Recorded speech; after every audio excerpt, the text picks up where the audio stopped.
माँ को आद्य श्राद्धोत्सव को नियारा ढंग पालिले विधायक। विशिष्ट स्वाधीनता संग्रामी तथा पूर्वतन विधायक स्वर्गत दुर्गाशंकर दासंक धर्मपत्नी विथिका देवी आद्य श्राद्धोत्सव को एक नियारा ढंग पाली कनिष्ठ पुत्र तथा वर्तमान भोगरे विधायक गौतम बुद्ध दास। भोगरे ब्लॉक कखड़ा पंचायत अंतर्गत तलाड़ी ग्रामस्थित बासभवन में माँ को एकादशा उपलक्षे दास परिवार और बंधुबांधवों सहयोग में एक रक्तदान शिविर आयोजन कर नुआ परंपरा सृष्टि करछंती।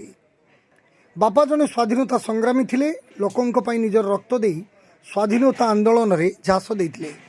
बापांक सेही आदर्श को पाथेय करी आज आम मां को स्मृति उद्देश्य रे भली महत दान करिचु एवं समस्ते ई परंपरा को अनुसरण करंतु बोली विधायक श्री दास कहिसंती।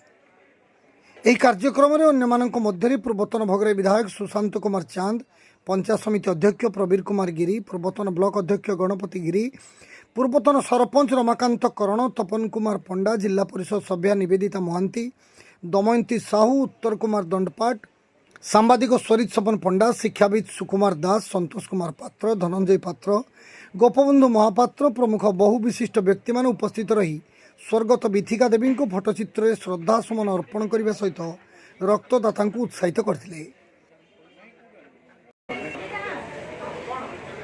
आज मो माँ एकादशा अवसर में आम गोटे नुआ परंपरा आम परिवार तरफ सृष्टि करूँ। माँ स्मृति रे परिवार लोक एवं आम बंधु बांधव समस्त मिसी गोटे रक्तदान शिविर आयोजन कर मोर बापा जने स्वाधीनता संग्रामी थे, सी लोकों रक्त देते।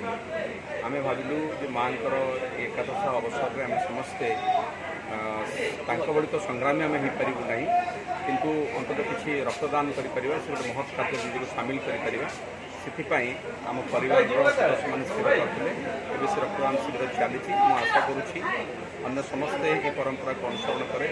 आम रक्तदान कार्यक्रम उद्देश्य पूर्ण हो पार, लोक पाखु गोटे भल बार्ता जापर। बड़ भाई आशीष दास, मझिया भाई अपराजित दास, भौणी तपती, अनिंदिता और कल्याणी, भाउज मंजुराणी, देवस्मिता पत्नी सबिता, भिणई विमल और अहिरंक समेत दास परिवार, बंधु बांधव और आत्मीय स्वजन माने कार्यक्रम परिचालन में सहयोग करते। बालेश्वर जिला भोगरेरू स्वरित सपन पंडा रिपोर्ट, जीटीवी ओडिया।